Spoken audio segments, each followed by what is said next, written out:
Well, welcome everybody to our third Coffee with the Coalition. This is great. We're so excited to have you all here with us. My name is Kelly Spar, and I'm the president of the Nebraska Culture Change Coalition. And on behalf of the coalition, I just want to welcome you guys and let you know how excited we are to be able to bring you these free monthly educational opportunities. We have some really great speakers lined up, and it's just a great way for us to connect with you guys, bring you a little bit of education, have some discussion about how we can create culture change in our environments. And so before we get started, if you guys can do me a quick favor and just put your name in the chat, just so we can take attendance. And then if you would like to be added to our emailing list, please include your email. And we will make sure that you get added to our list. We promise not to inundate you with emails. We don't send out a ton, just when we have educational opportunities. So we won't junk up your email. Before I introduce our speaker today, I just want to encourage you all to participate in the discussion. Like I said, we learn best from each other, and so we encourage your questions and your input throughout today's discussion. So chime in when you want, or you can push the little raise your hand button, and we can call on you. And also somebody, Teresa, I think, will be monitoring the chat for us. So if you'd rather put it in the chat, we can certainly answer questions that way. So now I'd like to introduce you today's speaker, who is a colleague and a very dear friend of mine. She always has something to teach me, so I'm always interested to talk to her and see what she has to offer me. Jackie Bates, who is a registered nurse. Jackie learned the value of caregiving after surviving open heart surgery at the age of 4. This experience, plus being raised by a mom who is also a nurse, helped direct her professional career over the past 43 years. Her nursing has taken her from the Midwest to the East and West Coast, West Africa, and Ecuador. Within days of turning 16, her medical career began as a nursing assistant, and then she went on to graduate as a registered nurse.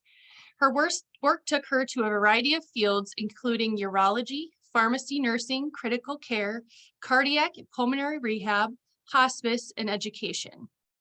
In June 2012, she authored Conversations, a handbook to help navigate the complexity of decisions and caregiving for those with terminal diagnoses. The following year, she established the Next Conversation LLC as a consultant and advocate to the terminally ill and their support teams. Jackie enjoys word studies, journaling, woodworking, and listening to the rain. She is one of 13 nurses in her family line so far, and is convinced through her faith in Jesus Christ, caring for anyone is a sacred honor. Welcome, Jackie. Thank you so much. It's fun to think about being a survivor of open heart surgery. I don't know, that one I just kind of always go, woo, woo, that's crazy. 1964.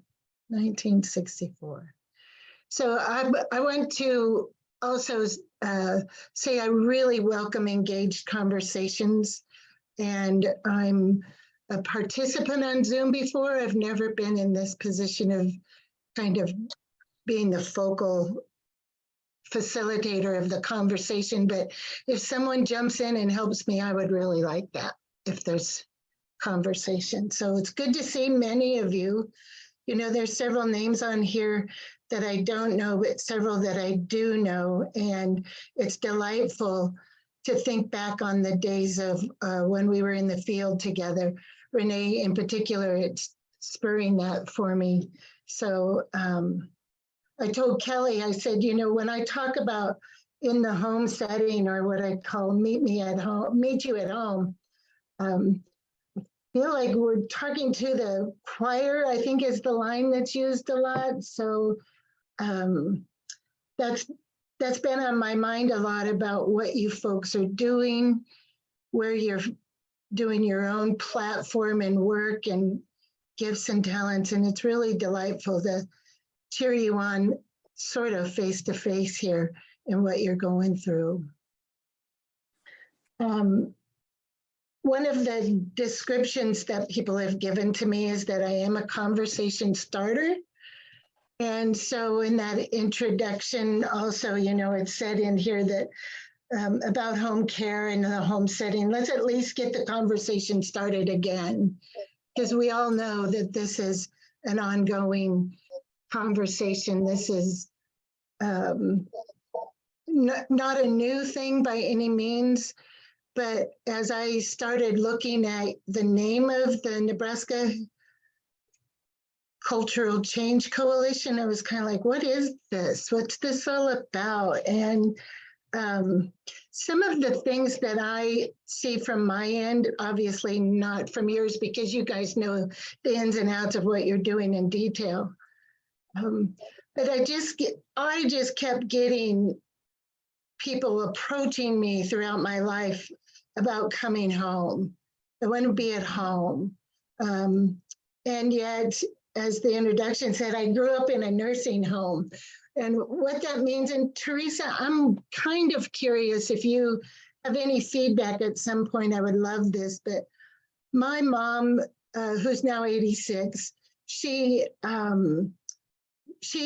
was one of the original director of nursing in facilities. I think it started in '66.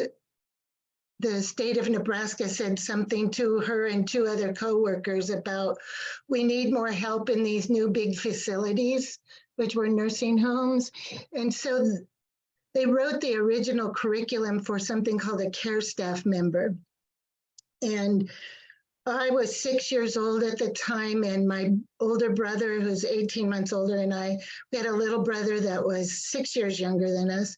But we had to cross a highway to get to the nursing home where she worked. But as kids, we would crawl through a culvert and go over and hang out at the nursing home and interact with the residents and meet the people. And so I really got to see that nursing home in action in the 60s as a little kid. And that's why I say I grew up there. And Mom could tell much better stories than I do, but she frequently had our little brother on the floor of her office playing games, and residents, we were pushing them around and interacting. So it's very true. I did grow up in a certain sense in a nursing home. But for some reason, I've also had a really strong draw about being back in the home. And on top of that, I've even had 35 years of having a vision of a respite house. So I'm getting to live in a bit of a vicarious way through Kelly's work. Or if somebody else here has hospice homes or assisted livings and nursing homes have turned into respite in the context of that shifting for recovery. And my house, the respite house, has not actually formulated, but boy, has it been talked about for 35 years. And anybody that jumps into that, who takes part in it, who offers any kind of recovery or end of life care, my hat is off to you. I pray for you. I think about you. I cheer you on. And I think it's a fascinating platform or home to take care of people. I thought it would kind of be fun to tell you a little bit about a couple home stories that I have and why that draws me in. The earliest one that I can remember is my grandpa had heart surgery and he had a sternal infection. This would have been in 71 or 72, something like this. So we brought him into our home, and my little brother had bunk beds. They spread the bunk beds apart, and then in the morning and then the late afternoon, he had sternal care done. And that was shared between my mom, bless her heart, and believe it or not, my little brother, who was, we think he was 8 or something like that, but he was into it. He was sort of like, I get it, I want to do it. He was a caregiving kind of young man, little boy, but it's pretty impressive what families sometimes have to do and frequently get to do. But then when you see them join in and do it with love, it's really beautiful. I'm assuming you folks know home care to your own, right? Anybody have a home setting you want to tell me about? I don't necessarily have a home setting, but my stepfather passed away about 12 years ago, and we recognized my mom, who at the time lived about 50 miles away, pretty quickly went into depression. And on Mother's Day, we had it at our place for lunch, and we toured a home that was being built next door to our house. And my mom comes back and she goes, "Man, I just need somebody to build that home for me in Springfield, where I live, because I love that home." And I said, "Why don't you just buy that one?" And she did. So she moved in next door, and she's been there for 12 years. And, we don't care for her because she's independent, but we interact almost every day. And just having that Vita, so when she contracted COVID about a year and a half ago, I was her care provider for a week and a half when she literally couldn't stand up. And it has been the best thing that ever could have happened to allow her to stay at home, age in place, and just know that there's a care provider next door when she needs it. It's been, and I think I mentioned it in my little presentation again, she has no idea how much of a benefit it has been to have her next door to us. We love it. So. Yeah. Wonderful. Anybody else? In the introduction, and several of you noticed that I went to Nigeria. I was in Guinea also it was a 6-month stint. But while I was there, one of the home settings that has just made this huge impact on me was one of the missionaries was engaged to a Ugandan woman.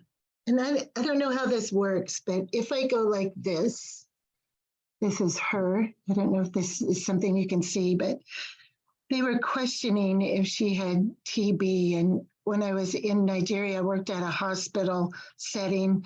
And of course, they had a TB ward, which was a cement building with a beautiful roof on it. And no windows, but the windows were cut out. There were screens, but it was all very interesting. But I thought they placed, her name is Rosette, they placed her in that unit for some IV therapy. And I was like, "I'll stay overnight with you."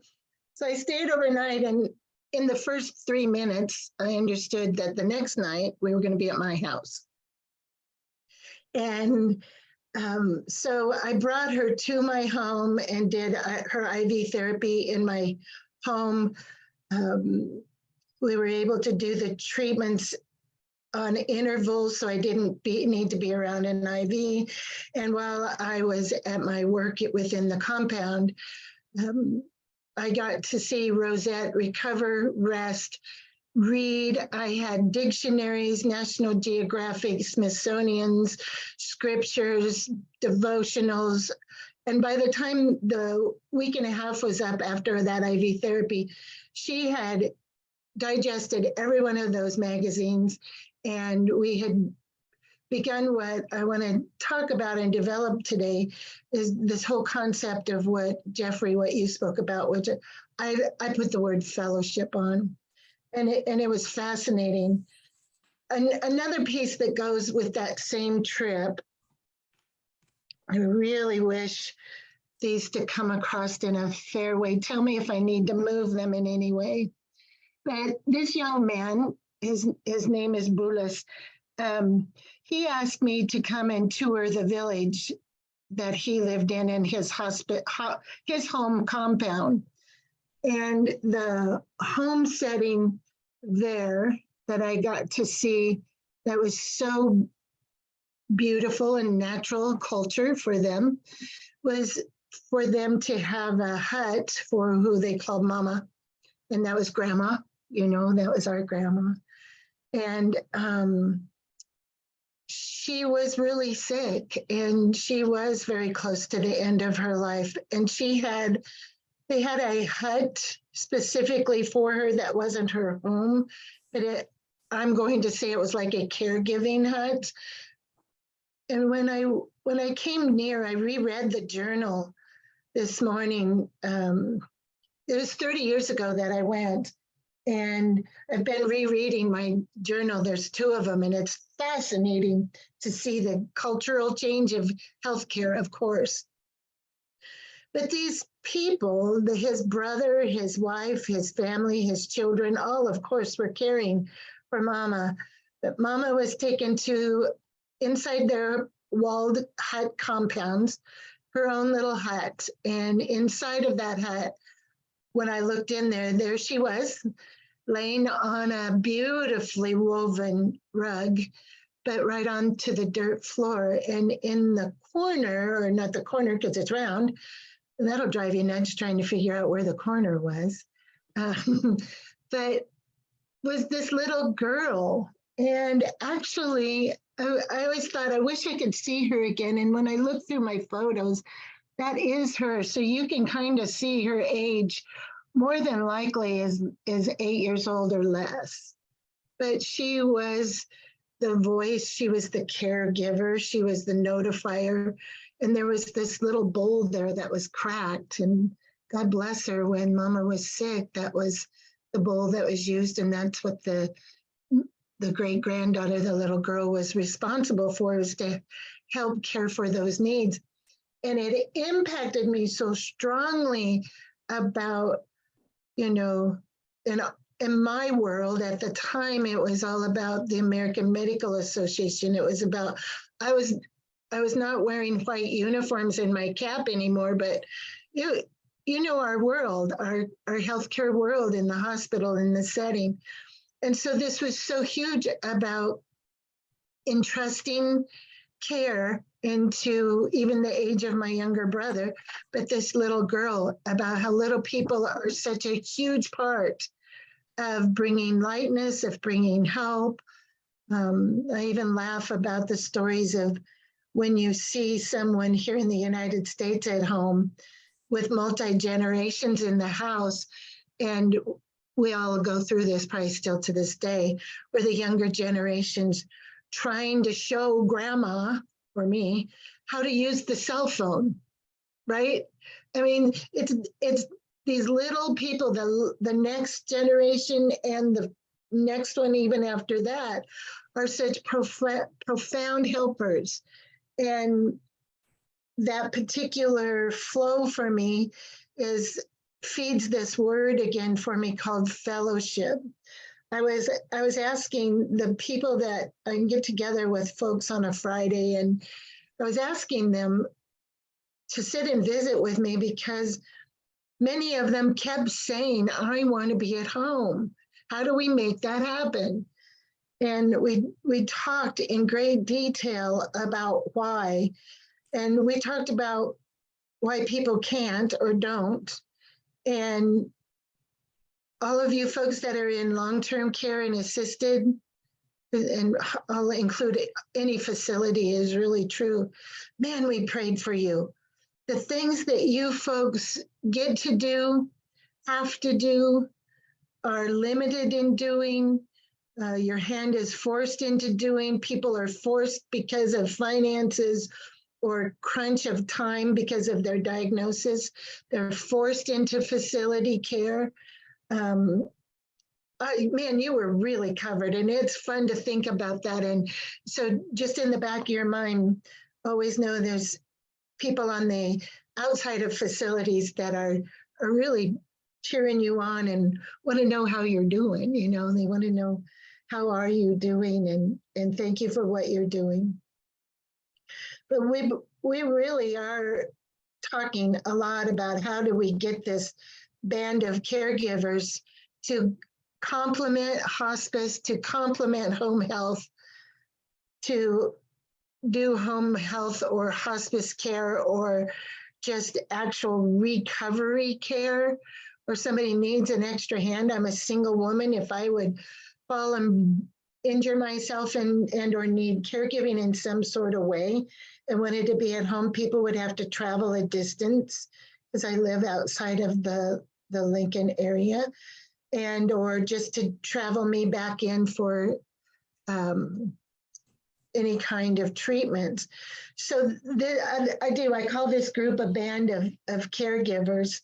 And with what I heard mostly from them were two really strong points. And so, a lot of you people are moms, and so you can relate to this. But one of the girls said, you know, we used to have a co-op of of caregiving, of parents doing co-op caregiving. Why can't we do that in healthcare, in our physical needs? And the answer is, of course we can. So we're just we're waiting for the folks that have this gift of coordinating, administrating, or something like this to rise up, and or when the need happens, of course, just to watch someone flow in their gifting and get that to go on, because it's not to delete any sort of services that can be utilized and helped, but it's the adjunct word, it's the partnering in. I had, as soon as I semi-retired, when I resigned from my work, within the first week of being at my home, I had someone ask me if I would take care of their loved one in my home for end of life care. And I was like, yes, absolutely, yes. And not only be glad to, but let's do it now. And so there's that home, meet you at home type of concept again that God's laid on my heart to do, and to coordinate the team, to coordinate the necessary resources we needed, and to watch the family come in with the extra support and what happened. It was fabulous. And any of you folks that are familiar with end of life, you know that there's frequently sounds or getting ready for a train or something. And the humor about my house is a train goes by the back of my property about 90 feet from my house. And so every once in a while when the train went by, I'd say this person's name and say, is that for you? And we'd have a little bit of a laugh. And if it wasn't for her, I thought, wow, was it for me? No, just teasing. But you know, it's just fun at home. It's fun in facilities. You've heard me talk about as a kid. I know that as a hospice employee being in facilities, I've seen the fun, but at home, there is something that draws people so strongly that I would love to help facilitate even more. And so I'm going to take a little peek at the notes I have, but I really, because in this meeting, when I asked these, there was about 9 of us around, I asked, you know, why do you want, what do you want? Why is it at home? And this word fellowship came back around. And so I've been kind of playing around, studying it, thinking about it. And when I make my comments, I want to preface that it absolutely doesn't mean that fellowship only happens at home. We all know that. It happens when 2 people are interacting. So it's not about in home versus in a facility or something, but it's more than a companionship for sure. And it's more than a caring. The piece that really struck strongly for me was something that I kind of want to read, in that it's like, it's the state of being when interest, activities, feelings, experiences are all mixed together.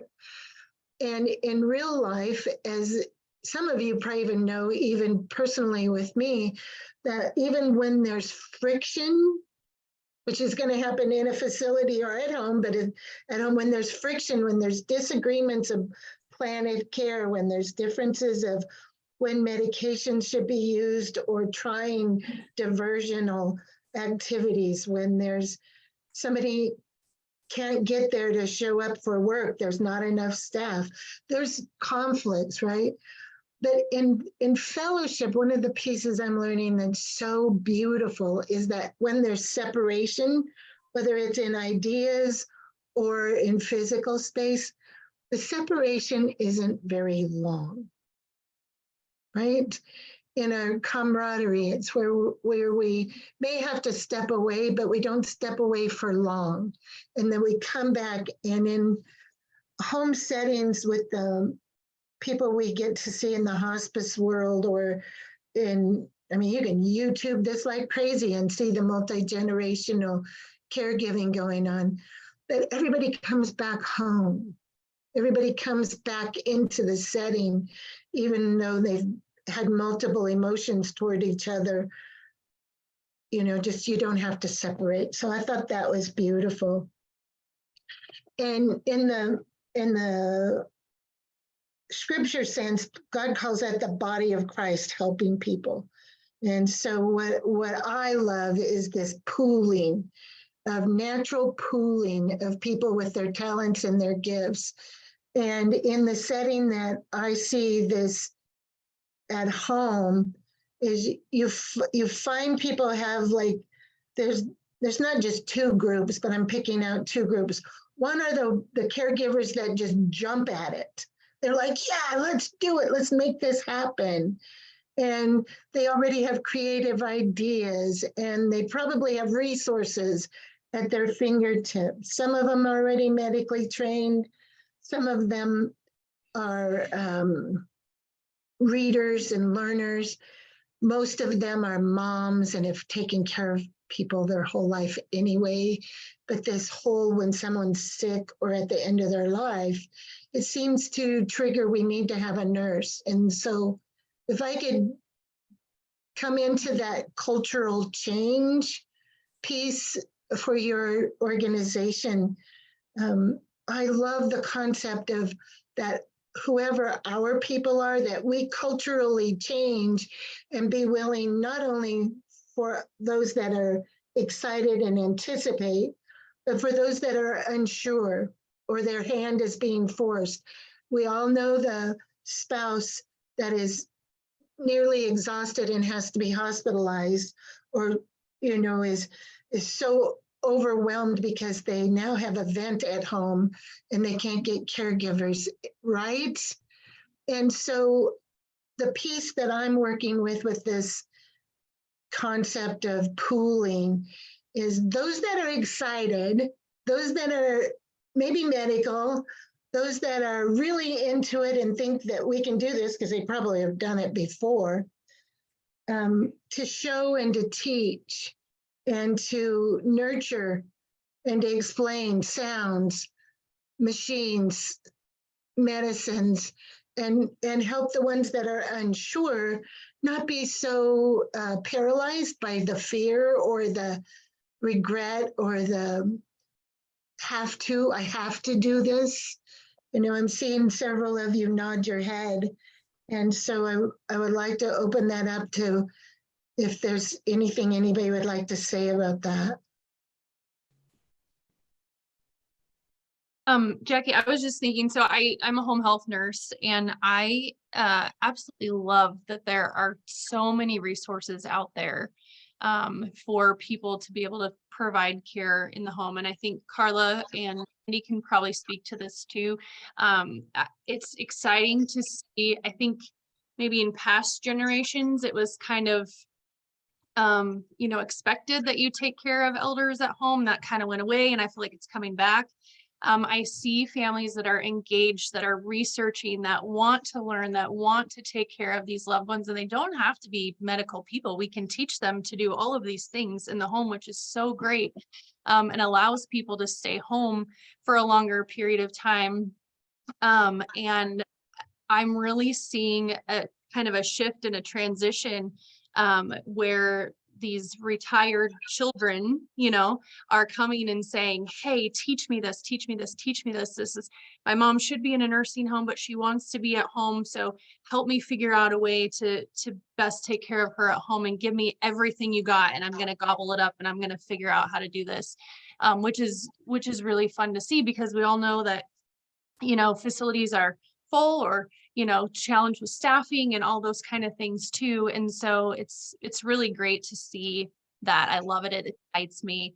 And it feels really good that people are willing to kind of, you know, put that aside and do that for their loved ones. I did that for my grandpa a year ago. He was dying, and he said, Kelly, please just take me home and make me comfortable. And we did. And I took off work for 2 weeks, and we took care of him at home.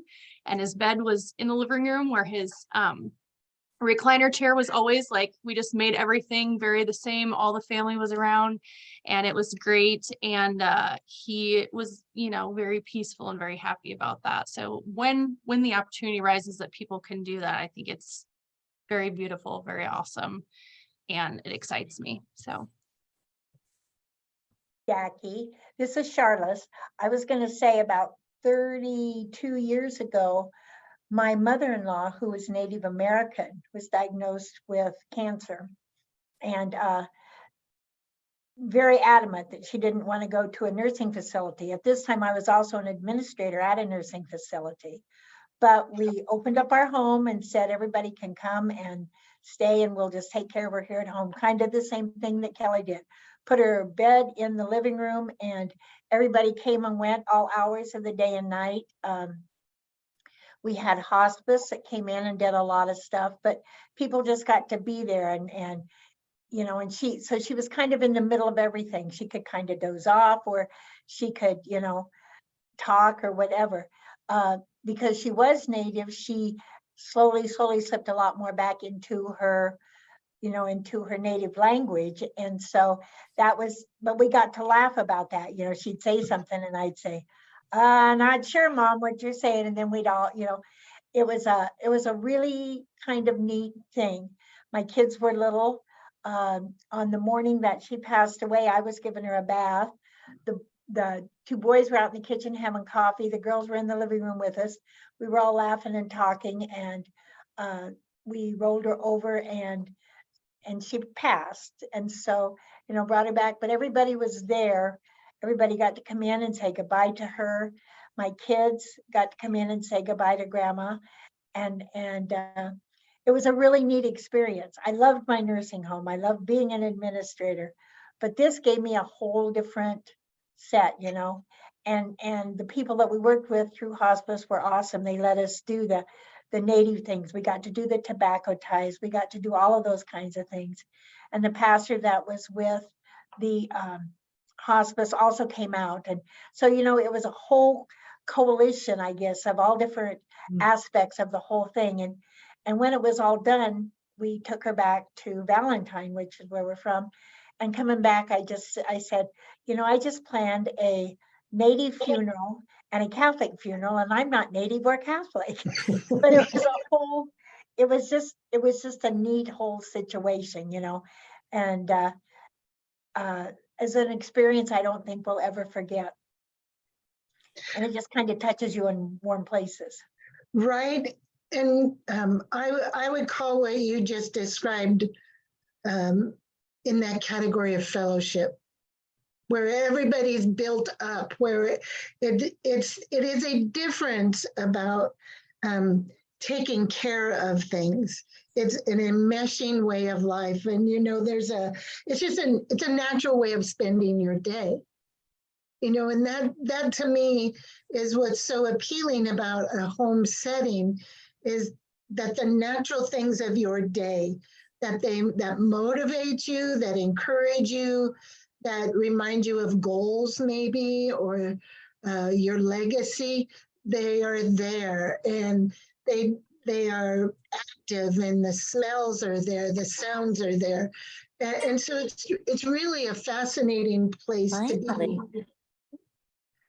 When just here, hold on. Yes. Got to put you on speaker there, and I've got to turn this off. Laura, you're not muted. There we go. Thank you. Somebody who can help with her. Appreciate that. So there's just, there's just this beautiful piece. Again, I feel it's a good and right thing to say that beauty happens in facilities also. But in this home setting, I was shocked, actually. Just the last nursing magazine and a Lincoln Journal article about the number of closings in Nebraska of facilities. I was shocked. So the band of caregivers, not just the hospices and home health, but the people at home, those that are willing and interested in and want to become engaged are really, they're aware of that. And so, Kelly, I like the concept of having the resources available, for them, which we always can do. Those are easy to find for the most part. But if you ever put them up or send them to me, I would love to pocket that and update my files again, too. Well, if I may, if someone else wants to make a comment, please stop me. I think Carla maybe had something to say. Yeah, I was just gonna kind of piggyback on just how much I appreciate the movement of mobile medicine. It has just been such a game changer for families who really want that peace and that familiarity, especially when they're going through a time of loss. And loss can be different things for all different people. It could be not being able to drive or, a health change or so forth. But when they're going through a time of loss, just that trend of mobile medicine and those phenomenal partners who the visiting doctor, maybe the APRN, the home health, the hospice, pharmacy that's delivering in blister packs, all of those things, the podiatrist that'll come to you, the lymphedema clinic, that just make this beautiful medical team that comes now to your door. And it's just been such a game changer for families that, do want that, like you said, that familiarity and to have that fellowship with that mobile medicine. It's just really been such a blessing. I'm so thankful to the Lincoln community for what they're doing. I'm so thankful also. The piece that I think about home setting that is so amazing is that the one who's wounded or ill doesn't have to expend their energy on getting to those that are healthy for the care. And so it's such a great point, Carla, and it's delightful. And when you think about the medical community, and then you think about the support community, the friends, the family, the neighbors, the community, the word community is huge in these conversations about who's going to come knock on the door. Some of my friends tell me I speak in parables, so if I'm talking about something that doesn't make sense, raise your hand. But I love this whole teaching in regards to preparing soil. And so when you go to plant a seed, if you've got the rocky path, you've got the hard soil, you've got cold soil, you've got unused soil. There really does need to be preparing of the soil, the stirring up. I mention my mom all the time because she's just such a big influence in my life and so fun. She's a gardener, a plant gardener. Oh my gosh, nothing dies under her hands. I'm serious, nothing dies under her hands. But I watched her a while back take this really flat bed of succulents and transplant the overgrown ones. And I actually have a picture of it, which I won't show people, I promise, Mom, but she is over these plants and talking to them and has this fork type thing separating and just surgically getting these plants apart. And it just reminds me so much that there are people in this world. We live amongst them, we're shoulder to shoulder. I'm just putting a call out to them as caregivers, those that prep the soil, those that know how to, what is the word I'm looking for? When you stir the soil up, when you plow it, when you dig it up, when you turn it over and get it ready for the seed. So the seed can get down in there where the moisture is. And, you know, the deeper a root grows, the less it knows that drought comes, right? You know, it can be really hard, tough, dry times in health and in illness and in end of life, or it can be a time where people are healed. And so one never knows what kind of shift is going to happen when that soil is turned and you let those seeds of caregivers get down in there and let the seed grow and let the people that are so unsure about caregiving, let them see it in action, show them, help them, example to them so that they can find out that it doesn't take a brain surgeon to help care for someone when they just physically can't do it themselves. It doesn't take an experienced hospice nurse only. It may be an 8-year-old, a 6-year-old, that brings such good medicine, you know, of laughter and happiness and not just the limitations on the clinical. So I think the home setting of Meet You at Home fosters the beautiful cultural shift of not just healthcare workers caring for people, but really bringing it in to all of us walking shoulder to shoulder. And I appreciate it. Yeah. Jackie, we have a couple comments in the chat box. Jenna says it is great when there's family members involved. We work with a lot of people who no longer have family members for various reasons, and resources for them are quite limited if they can't afford private pay. And I think that's a very, very valid point, which is why I also think that there's, thank goodness that we do have care facilities that can work with those individuals as well. May I make a response to that?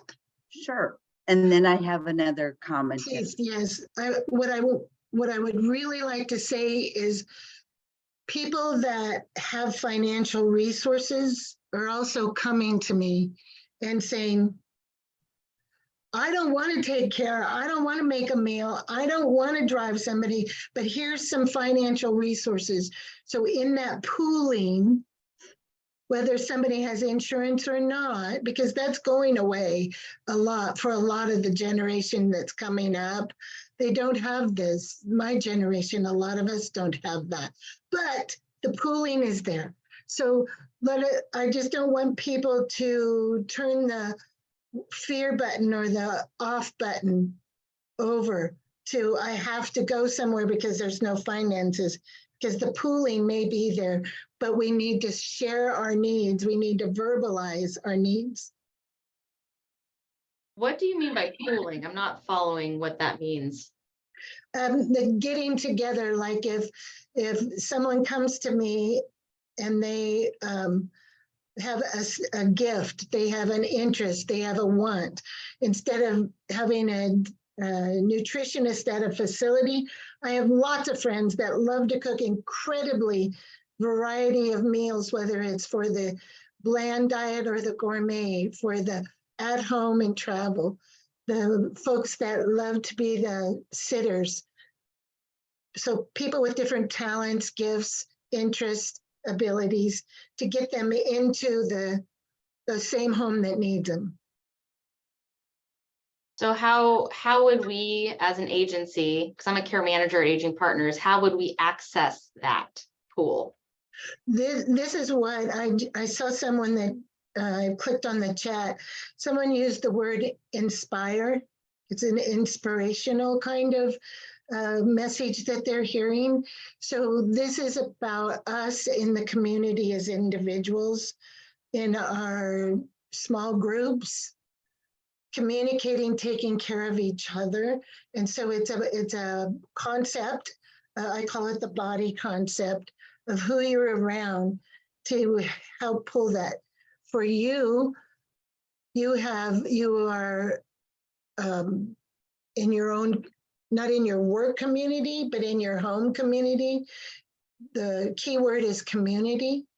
So tapping into the people that you're caring for, asking them to tap into their community, who are their neighbors, perhaps some of your own clients type of thing.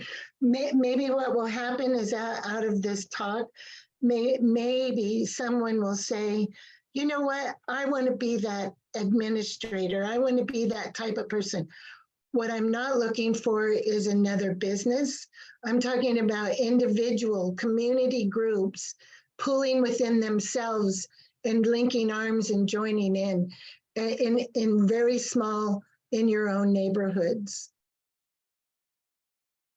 I just had this conversation with a family yesterday who are taking care of a loved one in home who's very heavy care and don't really have the resources to, Jen, I think you were saying like private pay for some care. And so we were just trying to troubleshoot like who within your group of people could do what, like, is there somebody that can manage beds? Is there somebody that can stay overnight? Is there somebody that can, do the cleaning, the bathing, and all those kind of things. And when people have those resources, it's great. But I also work in home health, and we have numerous people that have no families and nobody to reach out to help provide that. And so they're in some really kind of scary situations in the home setting. And I get what you're saying, like, where can we get more people to help like take care of these people? Because it is, you would be surprised the number of people that are at home in some pretty precarious situations and just don't have anybody. And,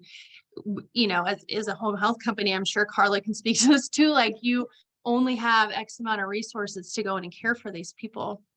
And if you can get them extra resources, there's sometimes wait lists or there's just not enough people to help. Jen, I know you know that. And so, yeah, This is the cultural change though. This is where this small group, and Jen, I love the question, and I wish I could just spew back an idea for you. Okay. I wish that. And I actually told this group that I was talking with, this scares me. This scares me to talk about this because of the very topic we're at right now is the majority of people don't have those folks that jump in, that are willing or even think they can. There is just this huge dilemma. So that's to me where this, I'm calling it a movement.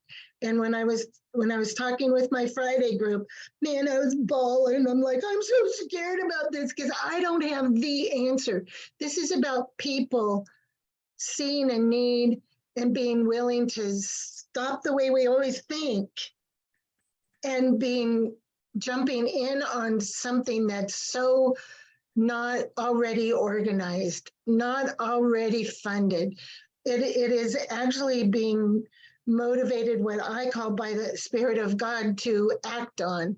And so it's not to delete any of those places that already are, but it's to undergird and to come in and support. So it is such a beautiful question, and I am so glad that this part of the conversation came out because I'm overwhelmed by the thought, because as a nurse, as someone who's in a little bit of the flow of knowledge of what you're speaking about, it's crazy, but that's all the better way to watch a movement or a culture change happen. And Teresa, I don't want to forget that second part of the question. That's all right. I think Anna has her hand up, so I think she probably has something to contribute to this conversation before I go on to the next comment. So circle back around to me. I'll make mine quick, But Jackie, this is my first encounter with you, and I just want to hug you, first of all. And I truly mean that. And your language is so descriptive. When you talk, I feel and I can visualize. I'm going back to the beginning of your story when you were showing pictures. I can visualize the boulder that you were referring to with that girl. It's just painting that picture. But I think opportunities like what we're doing right now, having this candid, open dialogue, I think it prompts the conversation to talk about things that may not come up in our everyday conversation. Like listening you talk about end of life and death. Shouldn't everybody, I wish that was in schools, and having these tough talks. And once you approach these subjects, you realize they're not that tough. This is done out of love. This is life. And then the more comfortable we become at having these talks. And then my last comment was about like home care. I see it with our own home care clients that caregivers may not necessarily want to be involved, thinking, oh, I don't know what this is. What do we do? What if I'm not skilled? It's all these what ifs. And it's because of the uncertainty of the unknown. The more we can educate and create that awareness, I think the better we are for humans.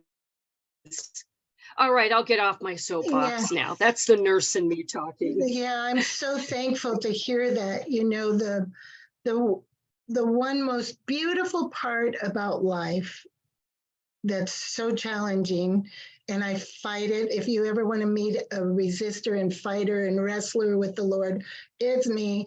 I'll fight, and yet it's wonderful to surrender, but it's also like tough stuff is going to happen. It happens all day long.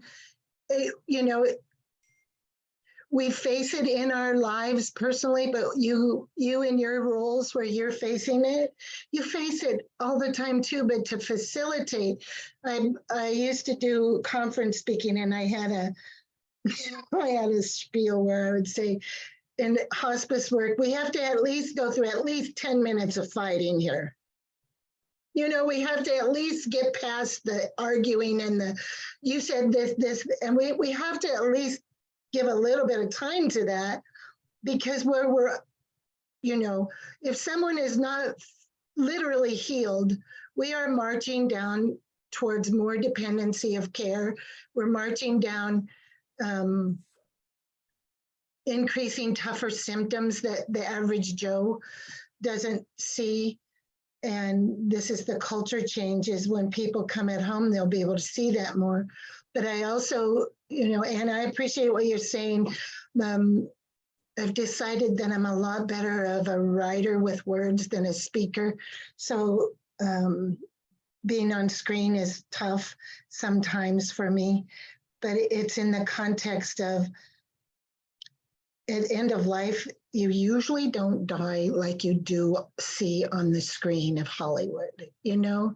And these fears and these anxieties, I just love it that there's a group of men and women around me that want to pool, they want to gather themselves together, they want to bond together and not become everybody's caregiver, but they want to become a responder to who's in their space, and whatever that means in the movement, whatever that means in collaborating, like Jenna's question, man, I love that question. And I hope that all of you girls can answer that for her over the lifetime of knowing her. Jenna has another comment. So one other thing too about caregiving that I've run into with families I've worked with is sometimes families want to take a step back from the role of caregiving to be daughter and to be grandchild or to be whatever their role is in that family. Because I mean, I don't know, I've had a number of families where there may be some animosity or there's some hard relationships, but yet they still stepped up in the caregiver role when they needed to. And so then sometimes that's when we bring back in those formal supports. So that way that person can become daughter again, and that person can step back. Not that, you know, it's not a great feeling, I'm sure, to have been able to be that in some capacity a caregiver, but you have to balance that emotional piece too. And I know that we've brought in the formal, caregiving again, just to support the family in that way. That's beautiful. Yeah, the whole concept of the body concept, in this collage of people that I refer to, everyone spoke about you as part of the body. So just know you're not being set out. We want each other's feedback and help. Okay, very good. So I'll read the other comment that's in the chat. Jennifer is offering her resources that she wants everyone to know that imaging need X-ray ultrasounds that her company, Mobile Imaging, provides portable to residents at home as well as in facilities.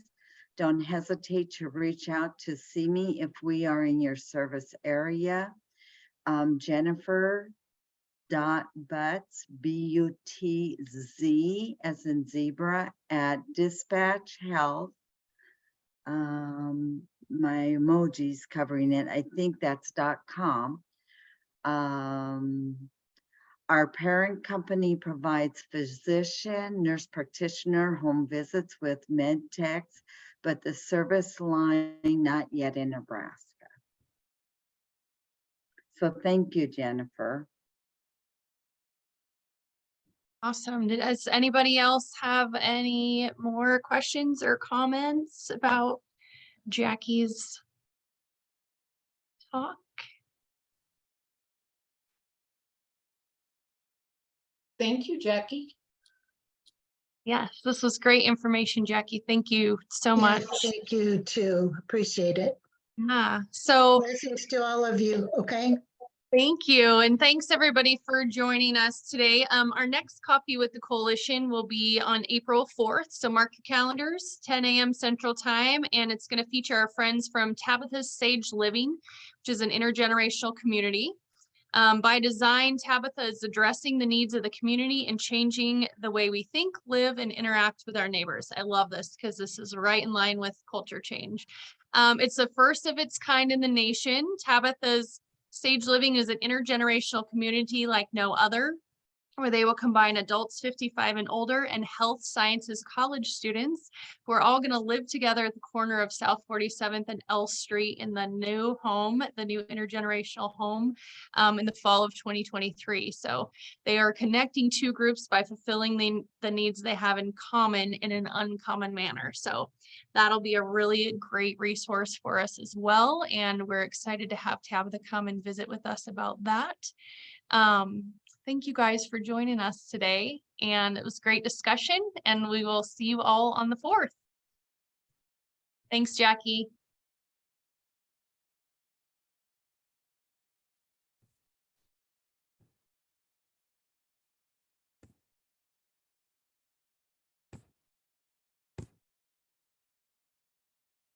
I'm trying to decide if I have control over this meeting because Natalie had to leave and she left hers running. So I'm trying to decide if I can stop the recording. You should be able to. I think she made you host. I thought I saw that pop up. Well, if I hit record, it doesn't do anything.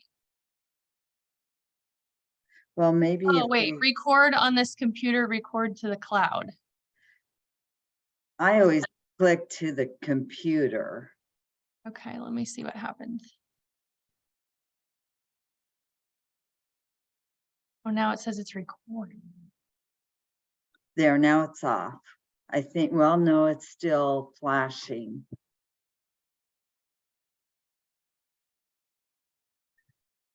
She said if nothing else, she'll end it when she gets back, I guess. So I don't think I have control of it. Oh, stop recording. But it's still flashing. She's gonna watch this and go, what's wrong with her? She couldn't even stop the recording. Hey. Sometimes it works, sometimes it don't. It's all right. Charlotte, it was so great to see you. I was just gonna say, Kelly, so good to see you. You're looking wonderful. How's your project coming? Good. We're remodeling and we should be scheduled to open mid-July, first part of August. So How exciting. provided we get licensed in time. So Sounds great. This isn't the same building you were going after at first, is it? no, this is the old Independence House on 17th and Superior, like the original Independence. Oh, yeah, yeah, yeah. So yeah, so Cool. we're remodeling and doing all that fun stuff. So How's for you. how's the remodeling going? it's good. Well, like the last 2 weeks, they've been doing a lot of plumbing and electricity. So I walk in there and I visually can't see anything changing. And so go in there and I get a little nervous, but I know there's things happening. I just can't see the things that are happening. So once the drywall goes back up, I think I'll feel a lot better about things. But Yeah, Awesome. things will probably move faster then. yes, very fast once that goes up. So we ordered all the furniture and Oh, wow. carpeting and flooring and all that the other day, and we have to put in a new fire alarm system, which we didn't know we were gonna have to do, which is a lot. Crazy. That's fun, yeah. So that's kind of held us up a little bit. And then we had we turned the water back on and started using the toilets, and then we had backup in the basement. And so we had to Oh, tear out some concrete and replace some tubes. What are they called? Pipes pipes. that were just disintegrated. So, yeah, that happens when you remodel. It's fine. We'll get it all done, but Good that it happened now and not 10 minutes after you opened. tell me about it. Or when the So- state was there. Yeah. To license us or something. Yeah. So no, it's good. Stoffers is gonna cater all our food, so we're excited about that. So the staff will just have to heat and serve. So we won't have to worry about preparing food on site, and they made us a really Wow. great comfort menu, and they're gonna bring out pie. And so could it get any better? I don't know. How Wow. many people will it serve when you're all? It's 14 rooms, 16 beds. So the Awesome. double rooms would only be used for a husband and wife or two sisters, or not two strangers. So Good deal. yeah. Oh, Now, exciting for you. Yeah. Good yeah, deal. especially the pie. That's what I'm gonna eat at end of life. As much Yeah. pie and chips and Carrot cake. I gotta have carrot Pie cake. for lunch. I mean, come on, breakfast, And you always lunch. eat dessert first because life is short. Yeah. Yeah, 'Cause yeah, you might not be around for the main course, so you better eat your That's dessert. exactly. That's why I want it for breakfast. Chips and salsa. Right. All right. Charles, while I have you on here, we wanted to know if you would like to be a coach. Teresa had asked me, I just gotta check and see approximately how much time would it take, do you think? I gotta clear it through my, Well, it would be a 1-hour Zoom call every 3 months, and then you just meeting up with your team. Once or twice a month. It could be via email or a phone call. And then, we will have planning meetings on Fridays, but they're 45 minutes. So I don't know if I'm smart enough, Kelly, but I'll sure give it a shot. you could teach it, I think. Yeah. No, All we'd right, love yeah. to have you be a coach, and you take the curriculum along with everybody else, and then you just are encouraging your team and all that kind of stuff. So And do I have a co-coach? you will. Yep. Okay. I don't know who it 'Cause, is yet. I always like to have somebody throw a hand to hold me. I know. Walk me through the puddles. I know that about you. Yes, you will have a co-coach. All right, sounds good. Yep, I'll give it a shot, girls. Awesome. Okie doke. All Well, right. see you all later. See All you, right, Miss take care. Carlos. Bye-bye. Bye.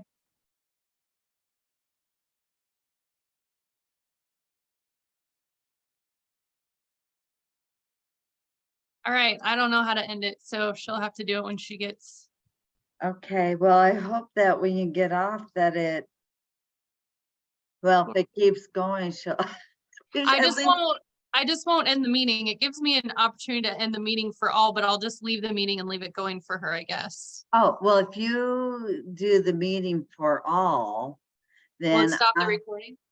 yeah, And then will she be able to save it? she should be able to.